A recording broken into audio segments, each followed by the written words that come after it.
their forms I'll see. Their forms I'll see. When I am gone, When I am gone, who'll sing for me? Who'll sing for me? Who'll sing for me? When I am gone. When I am gone. As I so oft. As I so oft for friends have done, for friends have done. It won't be long. It won't be long. Till home I'll see. Till home I sing.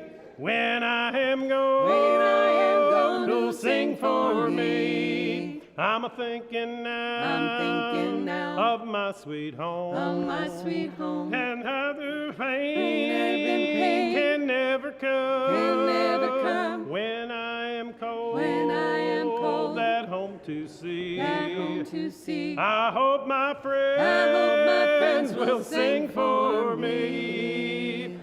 Who'll sing for me? Who'll sing for me? When I am gone. When I am gone. As I so oft. As I so oft for friends have done, for friends have done. It won't be long. It won't be Till long. home I'll see. Till home I sing. When I am gone. When I am gone, Who'll sing for me? Don't weep for me. Don't weep for me. When I am gone. When I am gone. Just keep sweet songs. Just keep sweet songs. Still rolling on. Still rolling on. Until from earth. You are set free. You are set free. Remember friends to sing for me. Who'll sing for me? Who'll sing for me? When I am gone. When I am gone. As I so oft. As I so oft for friends have done, for friends have done. It won't be long. It won't be long. Till home I'll see. Till home I see. When I am gone. When I am gone. Who'll sing for me? Who'll sing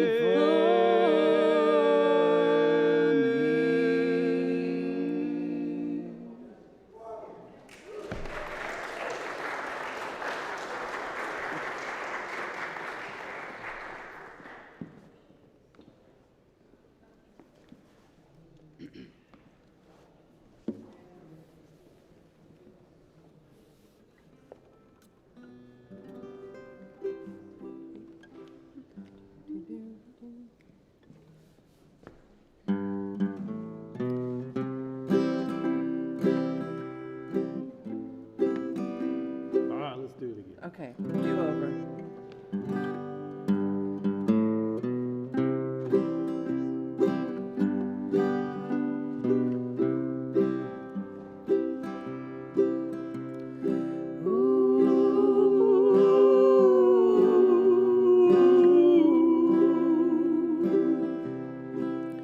When the angels turn the lights on in heaven tonight,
starlight,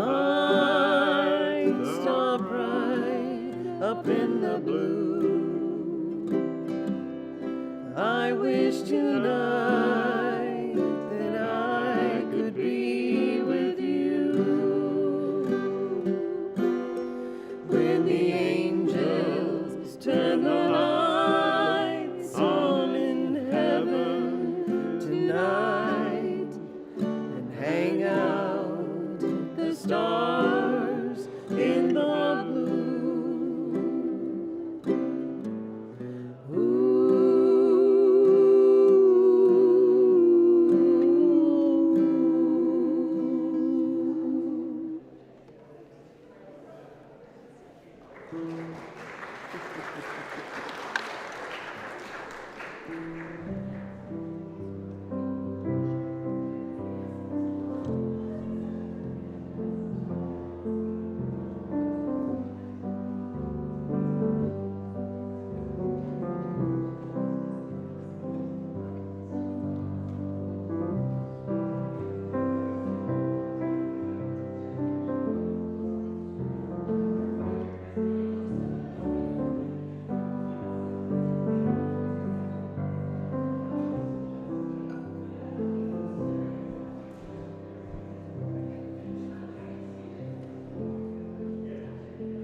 Good morning. Please rise in body or spirit, and please join me in our opening hymn. There's More Love Somewhere. It's hymn number 95 in the gray hymnal, and of course the words are on the screen.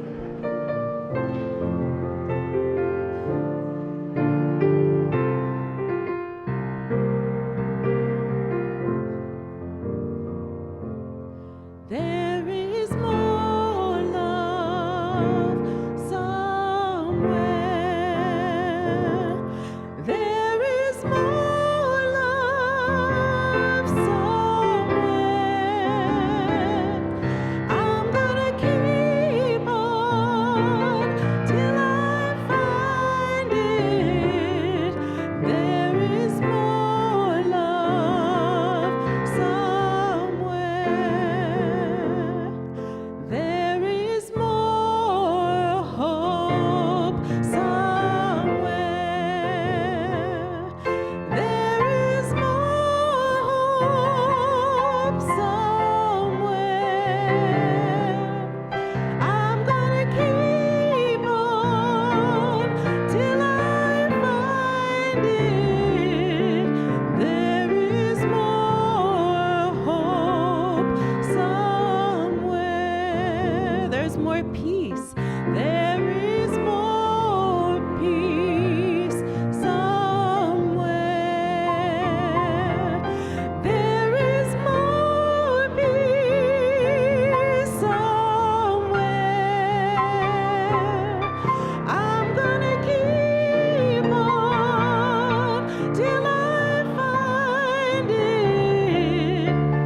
It could be a smile or a poem, or new daylight that finds you through an open window, or perhaps remembering that tomorrow was never promised.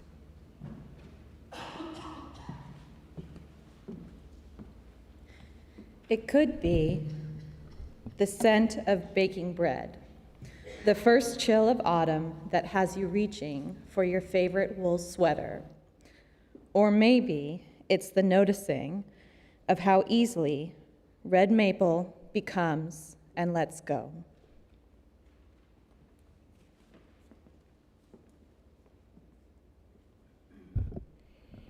It could be taking today off, to be still, to unknow, to notice, to practice loosening your troubled grip, because grace can never be gripped or grabbed.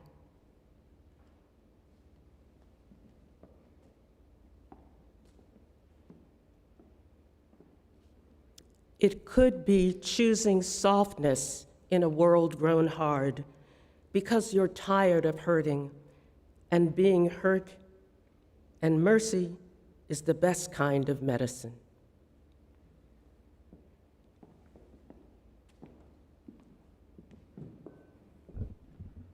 It could be an invitation to gather around the listening table, where every color is beautiful, where there is no blame, no shame, no them, no other. As we light our chalice this morning, we realize it could be any of these things or no thing at all that remind you that really only a few things matter. Food, trees, words. Love. Mostly love.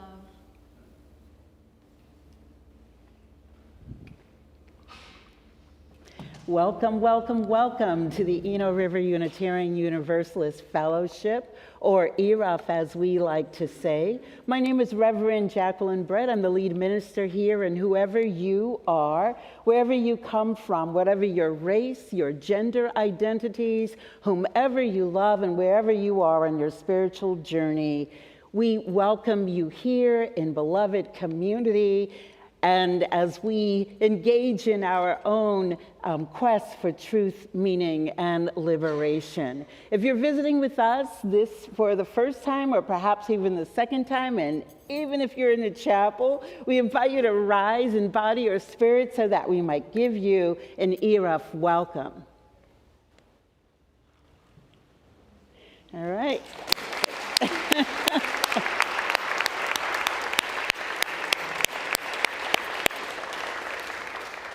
Thank you all who are visiting with us, whether you rose or not. We are so glad to have you here. Thank you for choosing to spend your Sunday morning with us. If you have children with you, after the time for all ages, they are welcome to join our children in our classes for religious exploration. Just follow the other parents and children out, and you'll be told what to do.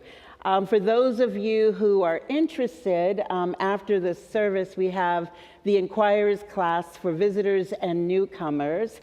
And you just go out these doors and make a right, and that class takes place in the building next door in the Commons room. Today is the day of our annual poetry service. It's something that I look forward to every summer, and so I'm glad that you're all here. For a moment I thought, no one wants to listen to poetry this morning. So it's good to see all of you here. So with that, is there something else I'm supposed to be saying? I feel like I missed something. Is there something missing?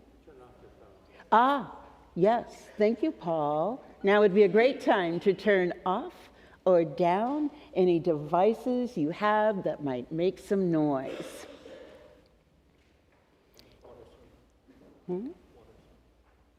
What? Oh, yes. So for those of you who are here for the first time or just new to ERUUF, next Sunday is our in-gathering service. It's the service where we all come back from summer.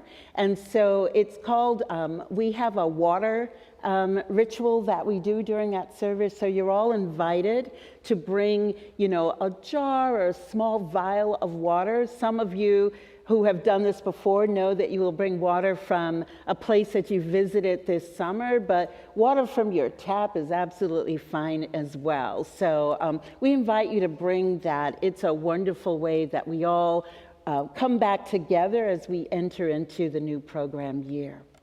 So with that, let's all take a moment to quiet our minds and center ourselves.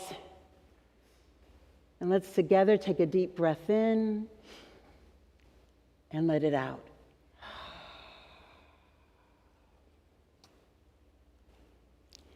And let us begin. Can we have some transition music, please? Thank you.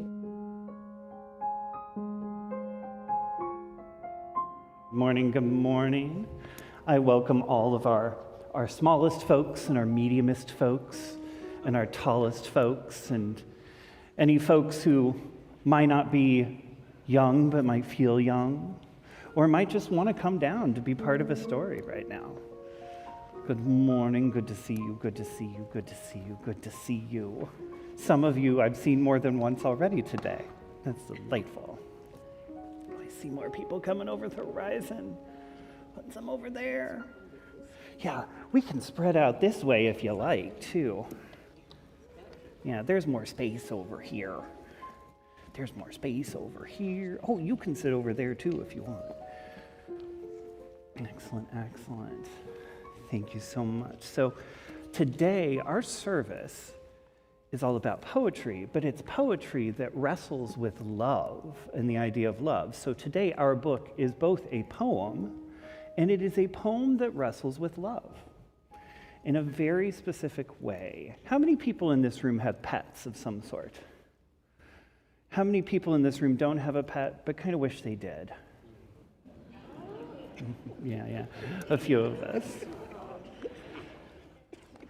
So this is a poem about love and pets, and that it can be complicated sometimes. Wobbly ears, fuzz that's thick. Love is sometimes at first lick. Little puppy licks. It's turning howls into a song, a snuggle lasting all night long. Now, those of you with dogs, you might have snuggles all night long. Some of us have cats, and it's snuggles when they feel like it. Still love. A bounce, a pounce, a tail that wiggles. Love is grass that's rolled in giggles. Come on, page. There you go. Sliding, scratching through the halls. Love will sometimes break through walls. How's the puppy look there? Sad? Yeah, because she's going away to school. It's clinging close and barrel hugs, loading laundry, cleaning rugs. Love is firm, love can bend. Love knows how to be a friend. Sometimes the pets get afraid during the storms or when there's loud noises. How many people have ever had any love like this, either a pet or a person, really? Any of this resonate so far? Yeah. Any of this feel really warm? Yeah. Soft like whispers, sitting still, panting picks up speed until looks like something's wrong. Salty tears, sugar licks, weeping, wailing, throwing sticks. Soft yet strong like hummingbirds, love requires little words. Something sad. We're going to find out what's sad in just a moment.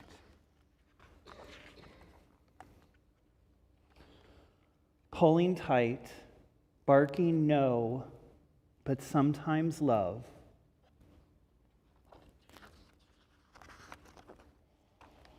is letting go. What's happening here? What happened? Does anybody know? Do you think you know? What do you think? Maybe divorce?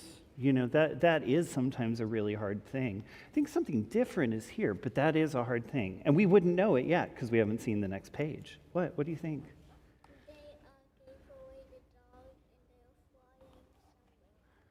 They gave away the dog and they are flying somewhere else. We know that for sure, yes.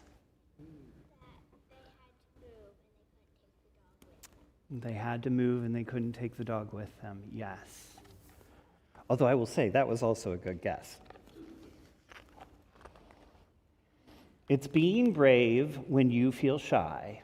It's starting small and saying hi. She's meeting someone new. It's healing hurt by making art and holding pause inside your heart, ready for a brand new start. What's she doing? Making a scrapbook? Making a scrapbook with who? With new friends, yeah. About the dog. Changes come and changes go.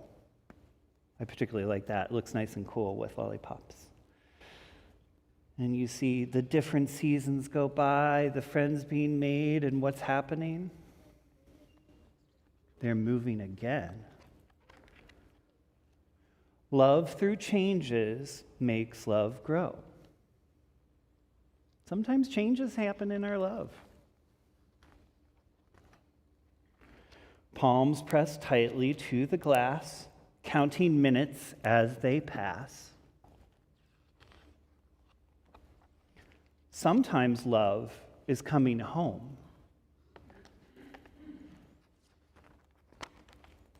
Where love has stayed, where love has grown. In the end, what happens? Yeah, she moves back and they get to be together again. And yes, and the dog is big now, you're right. So yeah, love can be complicated. Sometimes our heart breaks a little bit, and sometimes, gosh, we got to get over it, but sometimes things come back together. It's hard to tell. So thank you for being with us to wrestle with love through this poem. And now we get to continue our exploration today, and I will possibly see you soon.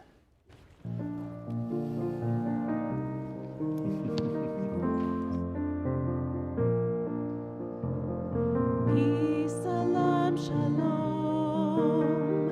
Peace, salam, shalom. Peace, salam, shalom. Peace, salam, shalom. Peace, salam, shalom.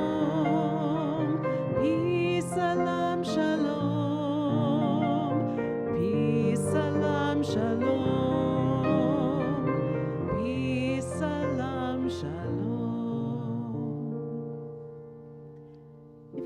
Please rise in body or spirit and join me in singing Ubi Caritas, which is hymn number 1048 in the Teal hymnal. It's very simple and we'll repeat it several times. Feel free to harmonize. Ubi Caritas et amor, Ubi Caritas Deus ibi est, ubi caritas et amor, ubi caritas Deus ibi est, ubi caritas et amor, ubi caritas Deus ibi est. Please turn and greet your neighbor.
To begin with, The Sweet Grass by Mary Oliver.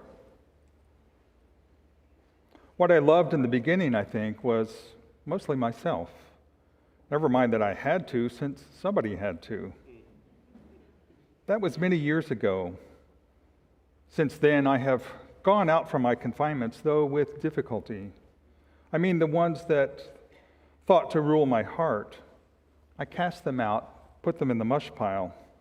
They will be nourishment somehow. Everything is nourishment somehow or another. And I have become the child of the clouds of hope. I've become the friend of the enemy, whoever that is. I have become older and, cherishing what I have learned, I have become younger.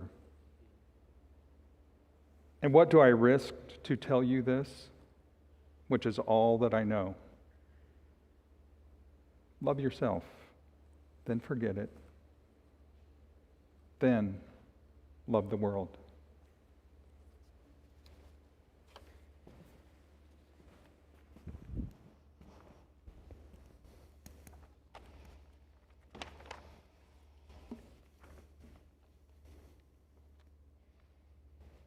Find a position where you are seated that is comfortable for you, so that we may enter into this time of deepening and of prayer.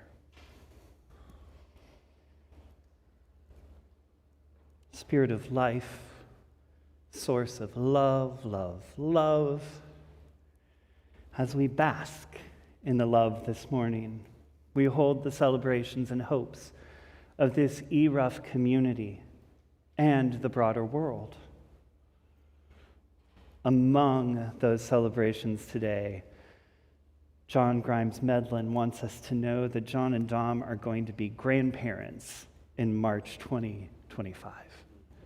So we celebrate that. Let us relish the possibilities and the now realities that are thriving right here.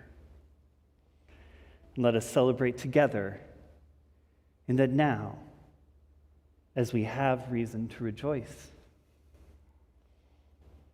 And part of that love that we can have can be the holding of each other in the hardest times, in the listening to and being present to those among us who are going through challenge, from the small to the large.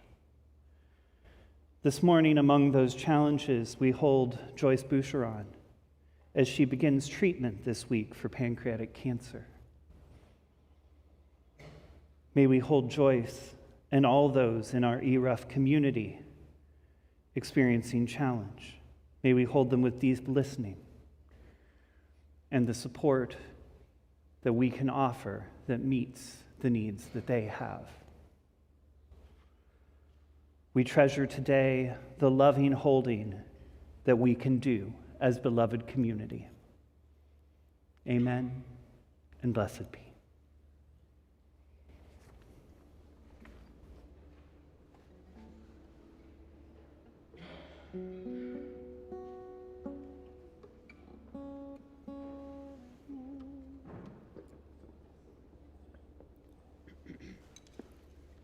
In the dear old village churchyard, I can see a mossy mound. There is where my mother's sleeping in the cold and silent ground. I was young, but I remember I was young, but I remember well the night my mother died. Well,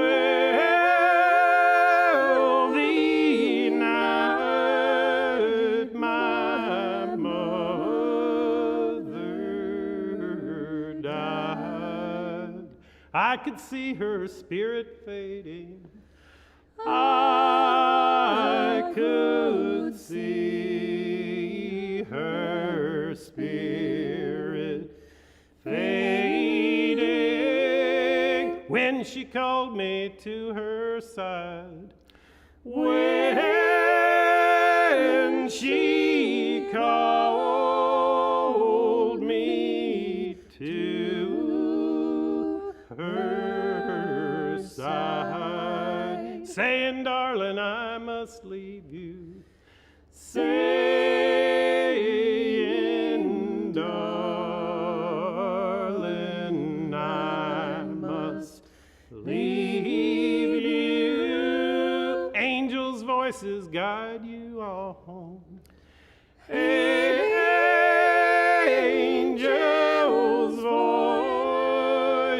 voices guide you on. Oft I wander to the graveyard, flowers to plant with tender care. On the grave of my dear mother, darkness finds me weeping there.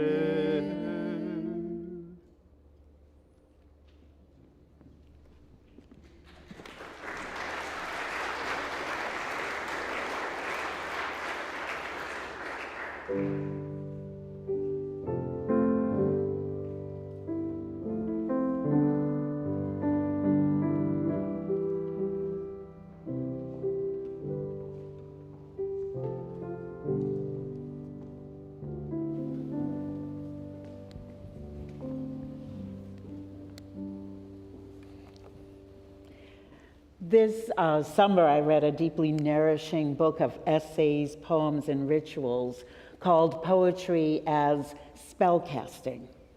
In its introduction, Tomiko Bayer writes, most practitioners of poetry, ritual, or any creative endeavor will express moments of opening or surrender to an energy that feels beyond the personal ego, a something mighty and unnamed.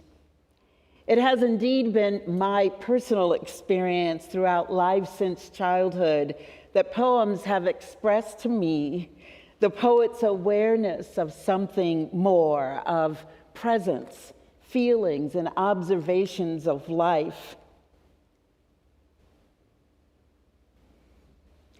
of the worlds both within and beyond us. We as readers or listeners encounter a poem most often with an unconscious recognition that even in the briefest of words, a poet has the capacity to tell a story and use language in such a way as to connect to the heart of a matter.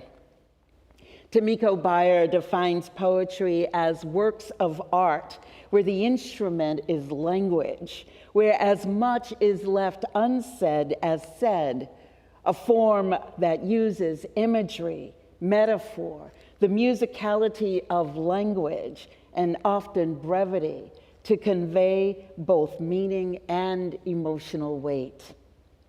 Poetry is one of my core spiritual practices, as I believe many of you know. It opens my heart and awakens my mind in the early morning hours. What sometimes seems inexpressible becomes shaped by the sparseness of haiku, the modern openness of free verse, or lines rich in personal and historical storytelling, or the mythos and sacred writings of scriptural text in faith traditions the world over, created through a cadence of poetic meaning-making of the ultimate. When I mention to people that we have a poetry service here at least once a year, they often respond with pleasant surprise that we allot such time during a worship service. But as Hai Jung-kook writes in Poetry as Spellcasting, poetry, like prayer, comes out of urgency and necessity and at times desperation. Both involve a calling out from the heart addressed to an other with the hope of being heard. This past spring, I led a class here at ERUUF called Poetry as Sacred Practice, a class that involved the reading and writing of a poem nearly every day for a month. You didn't need to view yourself as a poet or a writer to participate, and no one was chastised or cast out from the group if they didn't read or write a poem a day. The primary requirement was to nurture a willingness to become present to the poetry that showed up in your day, however it might present itself to you. And as members of the class opened themselves to this opportunity, we found ourselves greatly nurtured and nourished by one another's offerings. And we also came to know each other in a deeply rich and profound way, so much so that most of the group wanted to continue meeting. This comes as no surprise. Phyllis Cole Day and Ruby Wilson, editors of the books known as Poetry of Presence, say that poetry is good medicine. They soothe our anxieties and self-doubt, restore our balance, boost our energy and strength, help us cope with stress, or even heal. In these deeply troubling, divisive, hard-to-bear times, most of us are sorely in need of good medicine, whether for the body, the mind, the spirit, or heart. But what's more is that in the midst of today's challenges, we Unitarian Universalists are asked to hold love at the center of our values, and in so doing, form a container resilient enough to hold a range of spiritual and human beliefs, identities, abilities, histories, experiences, and complexities, attempting to center and anchor ourselves with love as the thread weaving through it all. Our poets today, some from this past spring's poetry class and others member of our team of worship associates, examined this notion together with great intention and seriousness, and agreed that to attempt to understand and authentically live into love such as this was no easy or sentimental matter. To fully contend with love in such a way often requires something that feels more like wrestling with oneself. So this is what you'll hear today: the authentic and often vulnerable expressions of what it means to take on what love might require of us individually and collectively. The meaning of coming to understand that what we each are attempting is no foolish fantasy, especially when our attempts at growing in our commitments to our values become uncomfortable or very difficult to bear. When it would seem easier to move away rather than move toward the challenging inner work that is set before us in the here and the now, which is actually when the world we long for, both spiritually and materially, has an opportunity to be created. These challenging times are what we each have been called to. The deeply spiritual call of being the world we imagine, a world that aims toward the well-being of all, coming to understand that to do so requires much of us individually and collectively. And yes, it is challenging, and we must wrestle most often with ourselves. And this is our offering to you today, poems in the spirit of good medicine, and the vulnerable authenticity and resilience of being, beloved community. What you will hear today are all original works written by ERUUFians. I invite you to sit in silence between the offerings that you hear, to be fully present. Perhaps jot down a line, a phrase, or a word that touches you. Allow the words to wash over you. Mindful of what poet Dominique Mati says, that the words serve as a clear bowl of water, a conduit for communication between the mouthless subterranean in me and that which has been buried, unarticulated in you. Poems are not the words themselves, but what the words transmit, not the thunderclap, but how our bodies respond to the boom. And so we begin.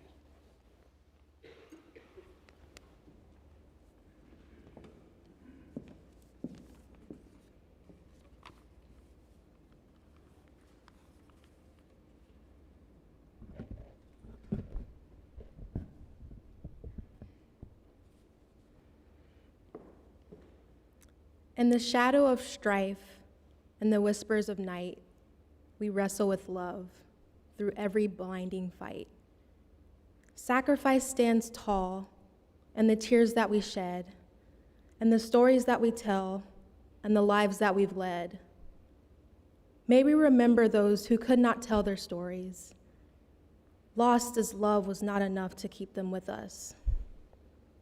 When the heart is in tatters, and hope seems to fade, love's resilient light pierces through the deep shade. A mother's last glance, a child's lonely tear. In the midst of our struggle, love's message is clear. May we remember the struggles that still push through, lost as love was not enough to end their fights.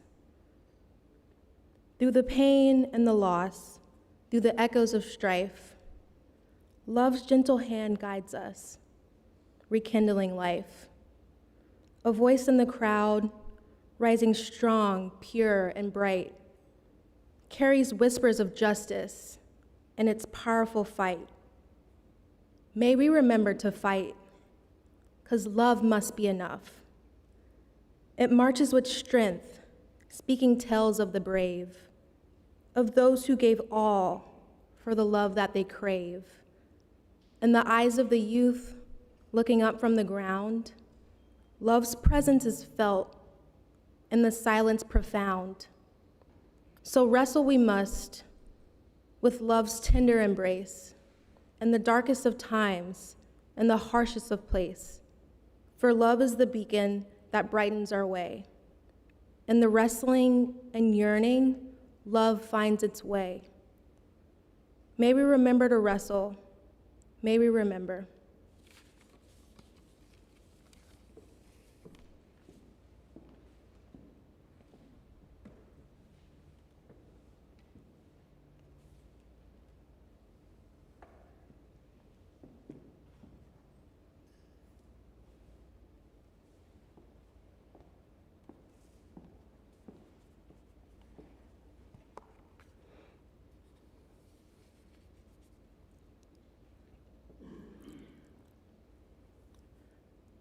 I know the love of blood and connection.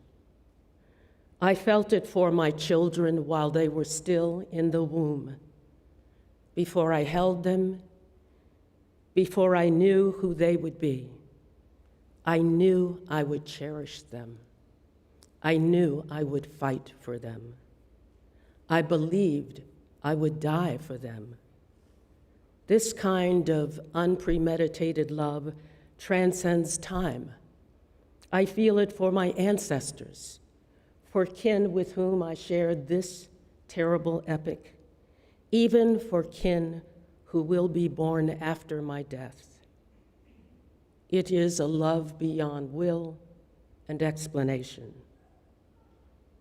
The love of the calling of my faith is harder to conjure, for it is the living out of a moral practice of insisting that the human essence is more than a person's observed appearance or behavior, of insisting that every person I encounter, even in my thoughts, is as human as I am human, has flaws as I have flaws, but is imbued with the same inherent worth and dignity as I am imbued. So when, in the exercise of my faith, I encounter people who live in an unending present where the most powerful deny continuing centuries of provable unfair advantage for their caste, where they attack or disdain even the tiniest steps to repair historic injustice, and credit only the stories, whether true or false, of the people who look like them, when they collaborate with people who think I am not human, or make excuses for such people, and will not see the danger, even on the brink of the end of our democratic experiment. When I match these realities against my lived experience, against what I hold as among the fundamental tenets of this Unitarian Universalist faith, that every human is equally worthy of intentional, robust, unromantic love, and that justice is its avatar. When I am holding all this, how do I love the people who insist on seeing me and my people as the unworthy and inferior other?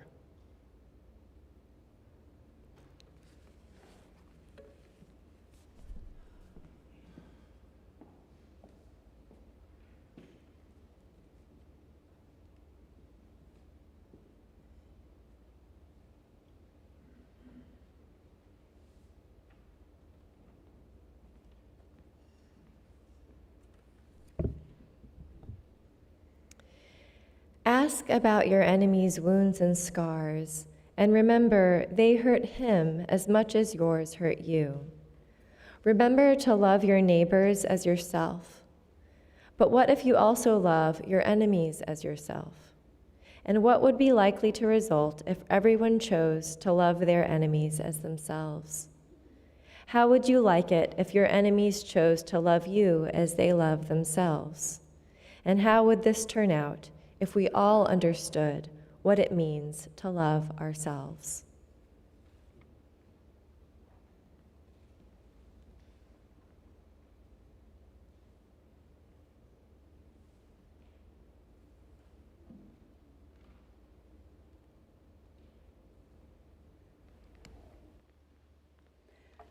The next piece, written by Paul Baerman and read by Simon Kaplan, takes its form in an epic story from the Hebrew Bible, Genesis 32, 22 to 23.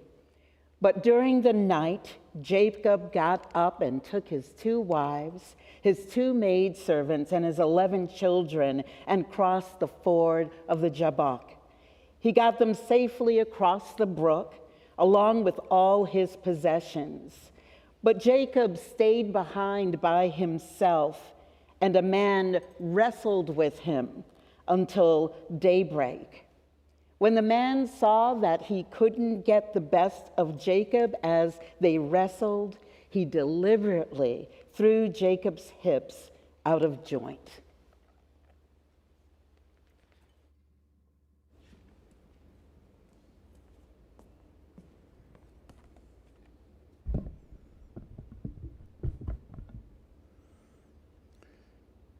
By mid-afternoon, we'd come to the river beyond which Esau's henchmen lay.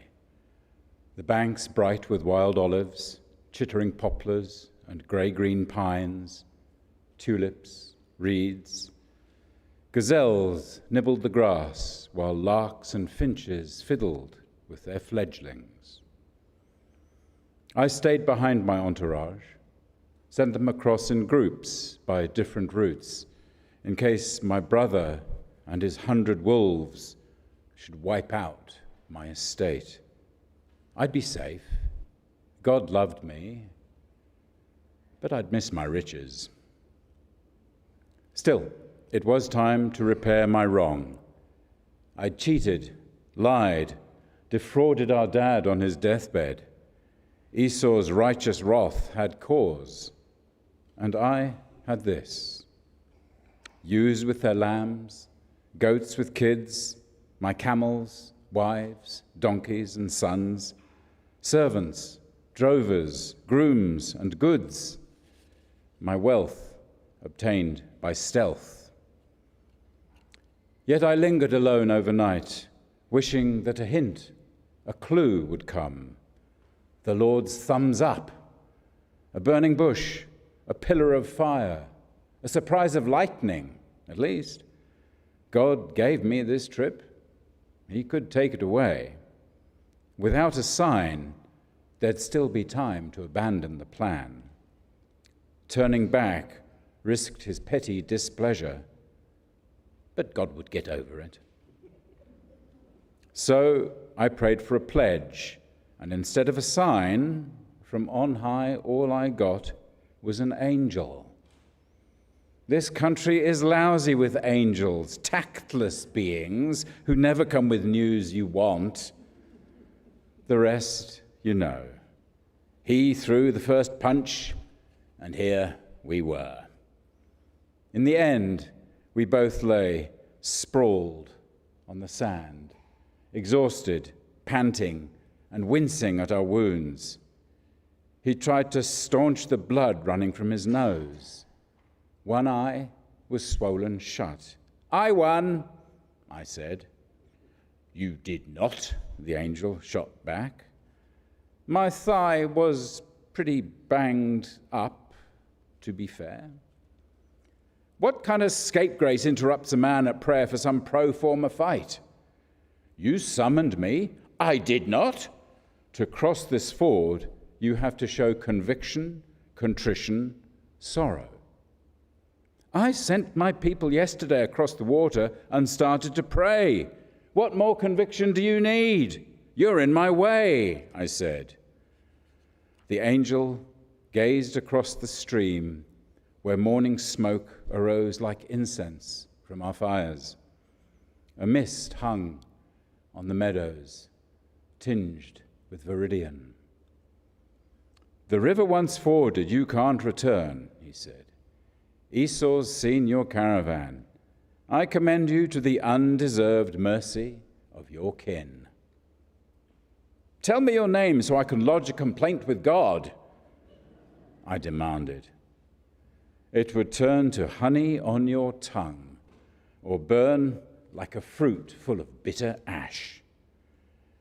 In a fog, a nearby mountain seemed a palimpsest where I could almost read his name.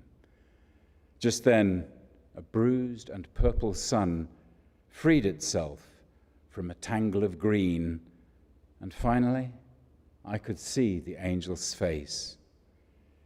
Esau's chin, our father's eyes, and all at once, with a mighty heave, my angel lurched upward, hovered to preen his damaged feathers, blew his nose, and flew toward Esau's camp. I'd solved his riddle. Your name is love, I shouted, as the sun became a rainbow in his wings. But he was gone, and I, half insane with sleeplessness and pain, and the certainty of having to face that day, the hard and foreign morning was the last I'd see of my old world, the world I'd marred by thieving and deceit. I limped toward the implacable river, toward damaged Esau, whom I loved and despised. A penitent with peaceful intent, in fear and hope, I took my first short step into that cold, cold water.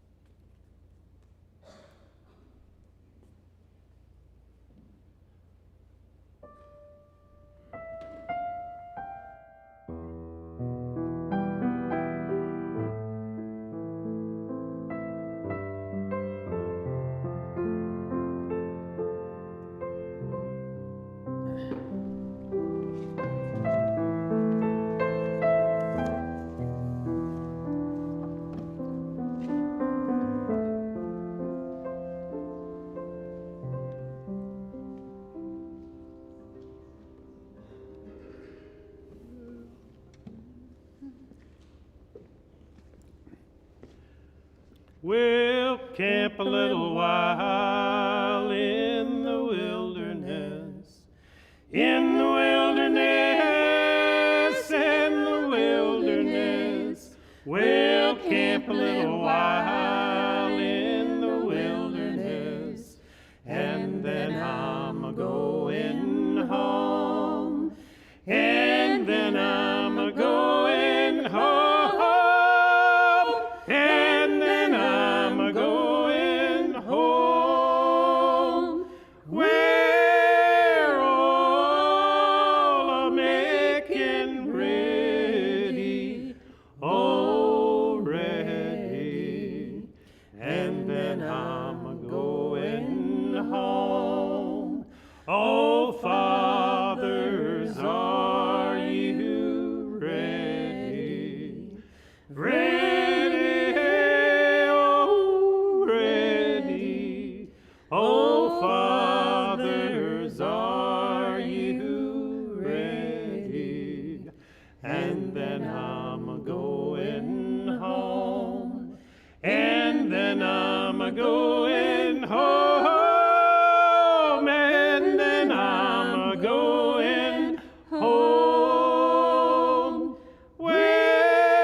Intellectually, I know there is no greater love than that which I have for myself.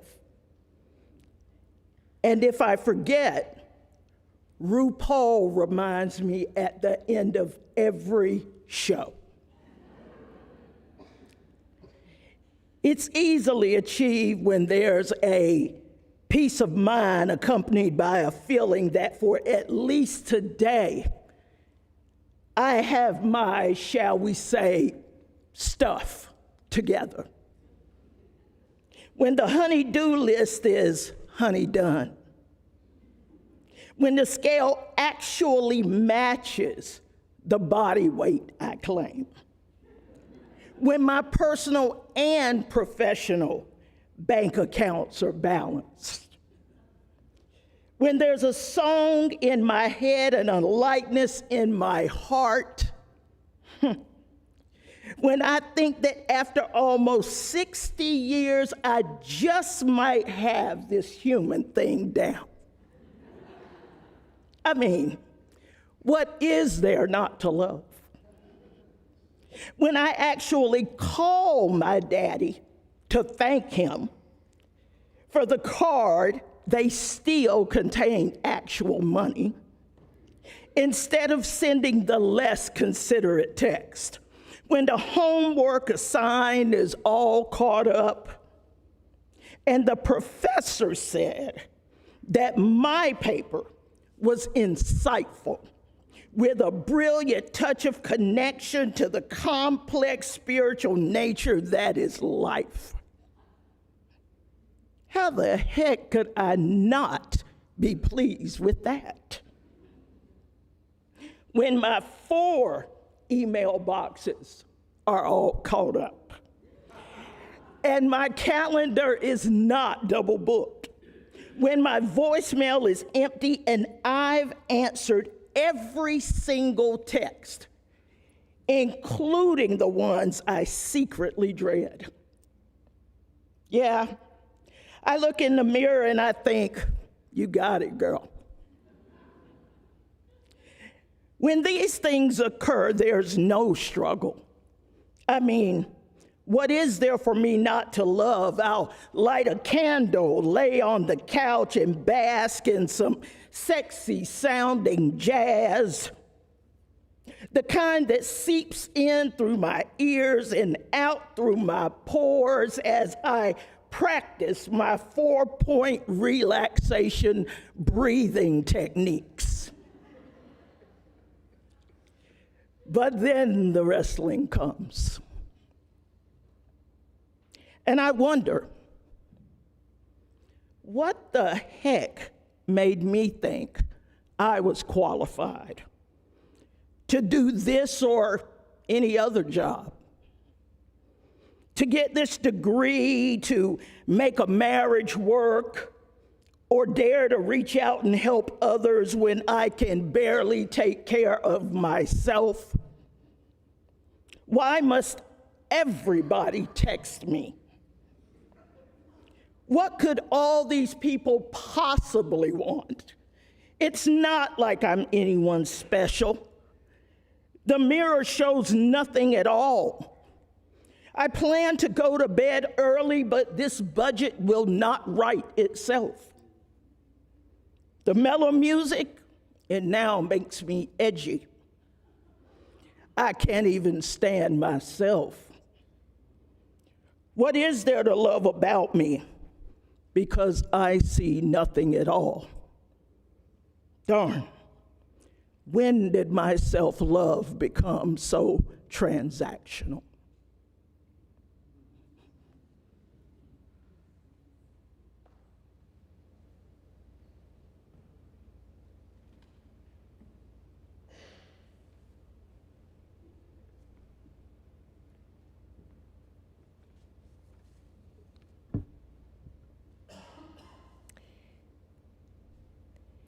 In my son's dream, he welds baking pans together with dragon fire to make a suit of armor. Brave boy, always suiting up for what dangers, real or imaginary, face him. This is my protection, he says, pulling on gloves, mask, and puffy vest in July, thick black wellies that make his small feet sweat. I'm worried you'll be too hot, I tell him. Change at least into shorts before you go outside. His legs are shaded with storm-colored bruises, scrapes like tears in the sky. Mosquitoes have been sipping him all summer, swarming cheeks and hands, any skin exposed to air. The heat will not let up this year. At the lake at sunrise, we sit on a slab of rock and watch the morning fog burn off, but my boy can't rest for long. Emergency, he cries. Now on his feet, he balls his fists, sets his face for danger. Let's pretend, he says, there's a fire across the water and the world needs us to put it out. Truth is, I'm tired of playing emergency in a place that could be peaceful. Beyond us, though, the horizon's flame is gaining a clearer outline, fog disappearing as we speak.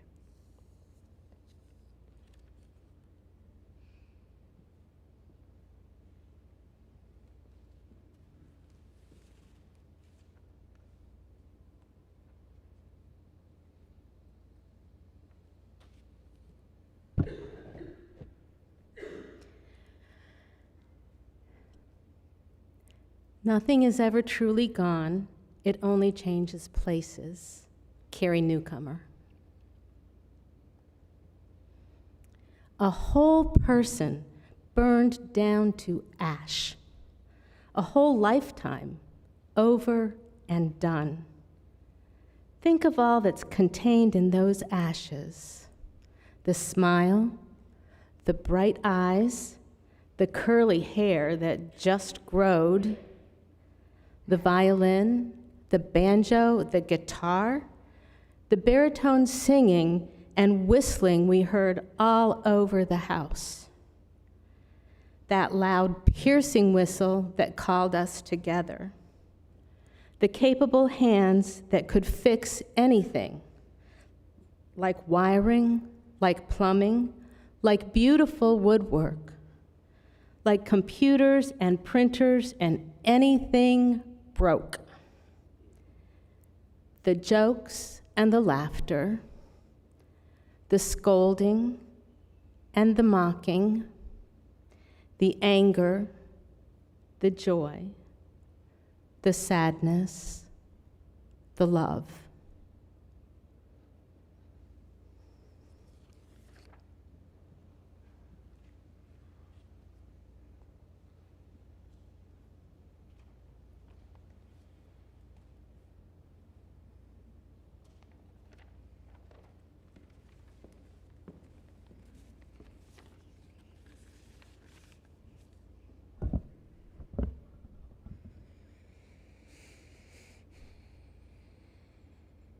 I was born with an ancient map carved into my bones, with wanted posters lining my arteries, my blood cells taking into account a face, a being. Its name was love. It was that who was wanted. My first gasp was an extension. My first line cast into the web, my eyes open, searching, the directive given, love, a gift, a curse. Just as I could not settle, love the fickle tyrant could not as well. The hours, days, weeks passed, climbing over each mountain, walking through the fields, the wheat brushing my ankles along the way, swimming, breathing, resting, living, breathing, running. Oh, how resilient I was in the face of the difficult and damaging landscape. Rest was only brief, but it was rest. It was all my own. I had never wrestled with love, as I knew it not as my own, only elusive, only a shadow dipping below a valley, only a sunset, never a sunrise, only escaping me. Love meant the journey. Love meant the hunt of love, but never love itself. I could only imagine what it was. Was it tall, small? Was it sharp and hard? Did it smell nice? Would I laugh? For years I dreamt I could touch it, but upon awaking, each time I wiped the soft impressions of what could be from my eyes and watched the fog of my manifestations float into the sunrise. At times along the way, I felt its presence, though brief. It would leave behind a piece of it I could touch. I knew, and I was starting to know. I clutched onto those pieces with all the strength I could muster. Do not leave me. I could not stand to know you weren't real. And so the chase went on. I changed, I grew. I gathered tools, binoculars and sleeping bags, new hiking shoes. But it still ran away. Oh, how cruel. But I knew. Then one day, I arose with a new clarity, a gift from love itself in sharp relief of my hunt. I knew. Oh, I knew. So, I stopped moving and I sat in the field. I counted the clover and stared up at the sky. I laid my head back and I inhaled.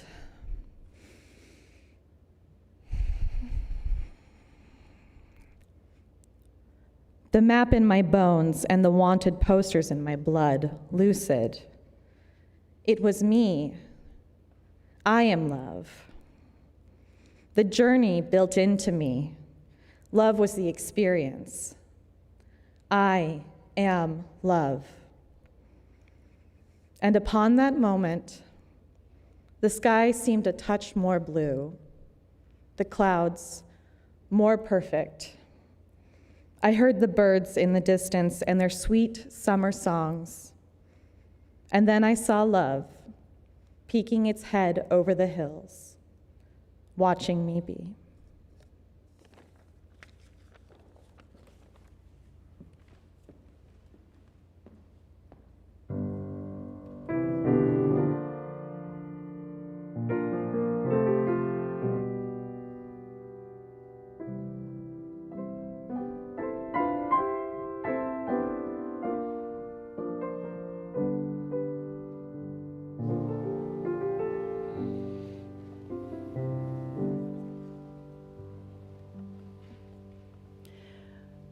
We weave the fabric of beloved community as we draw our circle wider and commit ourselves to offering as we are able our time, our talent, our treasure, our creativity and imagination, given as we cultivate hearts of generosity toward our mission, vision, and our work in the world. As the greeters come forward to pass the collection pouches, if you do not have cash or checks on hand, we invite you to point your device to the QR code on the screen, then follow the prompts, or you may use the card in the pew racks, which also have a QR code. And if you need assistance with any of this, you may receive help in the office directly after the service. And we continue now with our offertory. Go march along, I will see you again, I will see you again. Go march along, I will see you on that judgment day. My Father's gone to glory.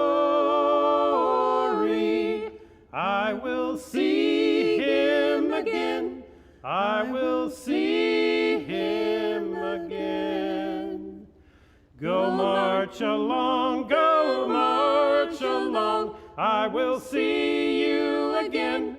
I will see you again. Go march along, go march along. I will see you on that judgment day. Oh, mother's gone to glory. I will see her again. I will see her again. Go march along, go march along. I will see you again. I will see you again.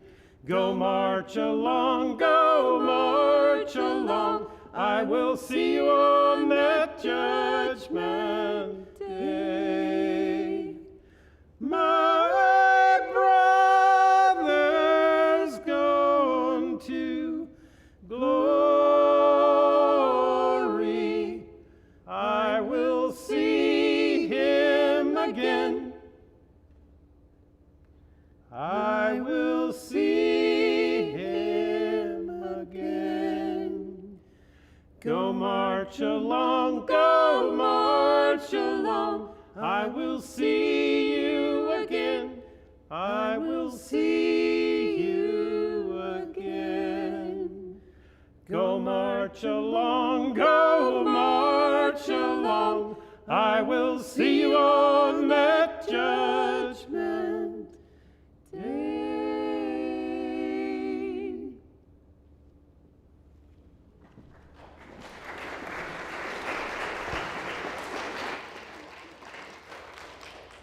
And so we give thanks and express our gratitude for all the gifts we receive in beloved community, for the gifts of the music presented by Ed, Sue, and Joyce, and also for the gift of poetry. Come on up.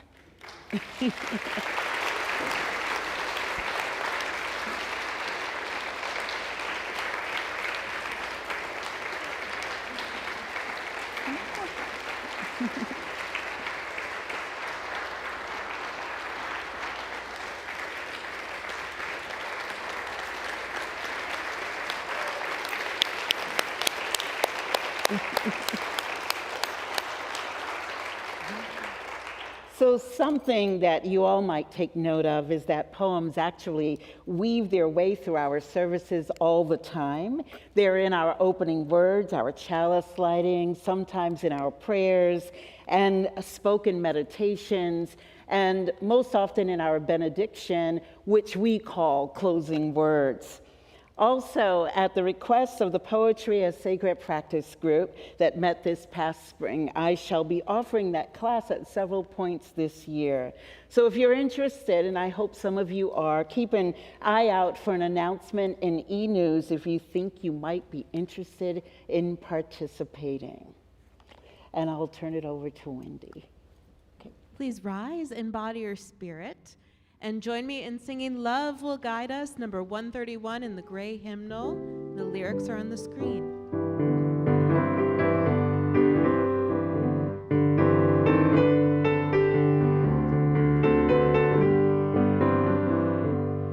Love will guide us, peace has tried us, hope inside us will lead the way. On the road from greed to giving,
not done yet. Our closing words today are called Buddha Don't Fail Me Now, written by Gail Epps, who is probably watching us on the live stream right now. She writes, I watch my old friend gently maneuver the still wiggling palmetto bug onto a stretcher made of a Bed Bath & Beyond advertisement. Call it irony. The old friend is a new Buddhist, and I'm thinking this might be a good time to tell them that while I'm not a card-carrying Buddhist, I do consider myself a believer in most of the basic principles, except that I handle fear differently, tend to be a little bit of a sword-wielding justice warrior, and really don't appreciate it when my feelings are hurt or anyone else's feelings. And like anyone else, my commitment to a loving world is as real as a grandmother's hug. Go figure, though, I would kill that bug. Up to this point, my newly Buddhist friend was silent while they made us tea. After it steeped, they spoke. I am delighted to be old friends with a Unitarian Universalist. I said, how did you realize I was UU? To which they replied, you wanted to talk about everything except why I didn't kill that bug earlier today. I would think that the UUs would have an action committee dedicated to the rights of non-sentient beings. And if in fact bugs are actually sentient or not, because sometimes crickets are on the menu. Old friend, right? I'm thinking that this might be a good time to tell them that such a group already exists. And they are welcome to come down to the UUs and check it out anytime. If this story had a moral, it would be that the gift of old friendship, the kind that persists through the years, the hurt feelings, the Rolodex of ghosts, the stories, oh, the stories, and the love, oh, the love. This gift is there for those who wrestle with the hard stuff, like love. Go in peace, my friends, and of course, go in love.